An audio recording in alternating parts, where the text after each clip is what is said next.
Well, this week, horrifically, a preschool in Sydney's eastern suburbs with a high Jewish population became the site of a shocking anti-Semitic attack. When parents dropped their kids off for the day, they noticed a swastika had been emblazoned on the front entrance. Here to discuss the gravity of the incident is one of the parents at that preschool, who is also the co-chief executive officer of the Executive Council of Australian Jewry. Alex Ryvchin, always great to see you. How are you, mates?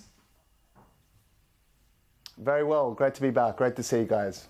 Now, you've got a book coming out next year, The 7 Deadly Myths, and it's about anti-Semitism, so you know precisely of what you are talking.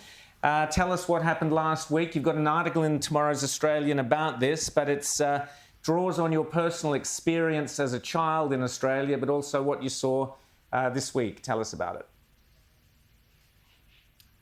So look, during the week, in the morning, the operators of the centre, the carers who are exemplary, came to the centre along with some parents in the morning to drop their kids off, as we do every morning. It's our sanctuary. It's the place where we deposit our children to be nurtured and cared for. And there was a giant swastika emblazoned on the outer fence of the centre.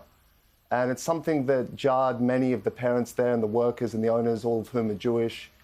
I think it's something that many people would dismiss as the work of an idiot kid, maybe inspired by an idiot rapper or some recalcitrant neighbour seeking to make a point, which would make it no less despicable. But the Jewish community has vested in its minds what has happened to our people throughout history, and also more modern times in Western countries around the world. In recent years, we've seen Jews shot in schools, in Toulouse, in France, in shops, in synagogues, and all of this came kind of pounding back when we saw that swastika at that daycare centre. Now, Alex, a lot of people would be shocked to learn the amount of security Jewish schools have in this country, sort of security that we don't see in any other educational institution. Tell us a little bit about that and why it's necessary. Well, look, it's not something that any of us want. I mean, firstly, it's unsightly, it's expensive, it turns places that should be welcoming and warm into what look like low security penitentiaries in many cases. None of us want this. None of us want our synagogues and our schools to look like this.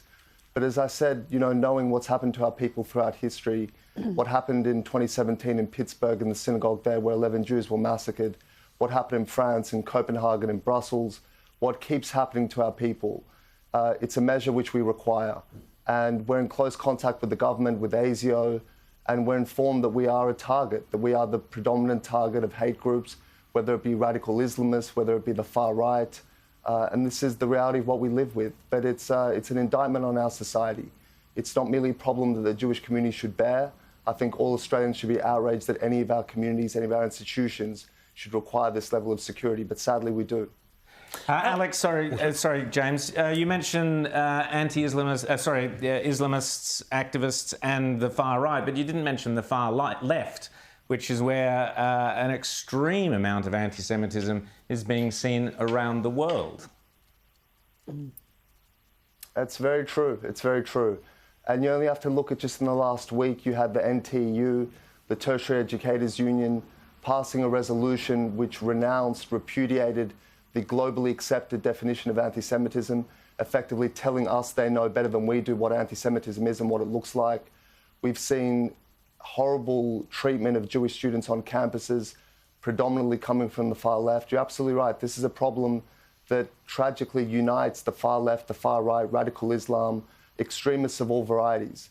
The thing with the far left is that they're less candid about their hatred. They cloak themselves in euphemisms. They'll say they have a problem with Zionists or with Rothschild bankers or globalists, are more euphemisms that are used these days. The others are more candid about their objection to the Jewish people as a whole.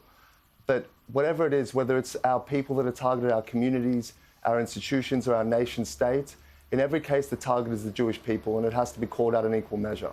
But Alex, I mean, just to pick up that point of Rowan's, the media narrative and much of the narrative that is driven by the left, which has control of the universities, much of the media, is that Israel is illegitimate, that Israel is an oppressor state, and by extension then that the Jewish people and their claims are illegitimate. This is just a variation of something that we've seen for thousands of years, tragically. What can be done? What needs to be... A, is anti-Semitism broadly on the rise in Australia? And B, what can be done? Does the school curriculum need to change? Does it need to be a different way things are covered in the news? What do you think? Well, firstly, James, your observations are absolutely correct. The thing with anti-Semitism throughout history is that it's been remarkably tenacious, it's resilient, and it's adaptive. So at the beginning, it targeted the Jews for our monotheistic faith, for being the original monotheistic faith. Then it moved on to the Jews as a nation, a people, even a race, and now it targets the Jewish nation state. But in every case, it presents itself in very similar terms. The things that we hold dear as a people are maligned, and the Jews are being depicted as being malicious, as being sinister, duplicitous, bloodthirsty. All of these canards, all of these myths are applied time and time again, and they're applied now to the Jewish state, exactly as you've said. And you're quite right, on university campuses, it heralds predominantly from the far left. In terms of what we can do about it, the first thing is it has to be understood. See, anti-Semitism in many ways, it's a prejudice like any other. It targets a group of people. It makes them hated. It targets them for violence. But in other ways, it's completely unique as well. The way that it trades in mythology, the way that the Jews are viewed as being inferior and yet sinister and canny and all-powerful and all-controlling. These are things, these sorts of myths aren't really leveled at any other people. And this is why the IRA definition of anti-Semitism, which seeks to help people understand what anti-Semitism is, what it looks like in a present context, is so important.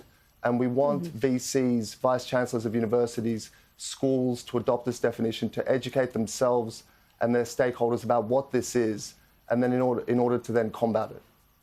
Alex Ryvchin, I hope they catch whoever put that swastika up outside your daycare centre there, and I would suggest marching them straight down to the Sydney Holocaust Museum and getting them to spend a few hours there. Great work that they do at that institution there. Alex Ryvchin, your book, The Seven Deadly Myths, is coming out in early 2023, so urge people to look out for that, because that'll be a terrific but sobering read. Thanks so much, Alex Ryvchin.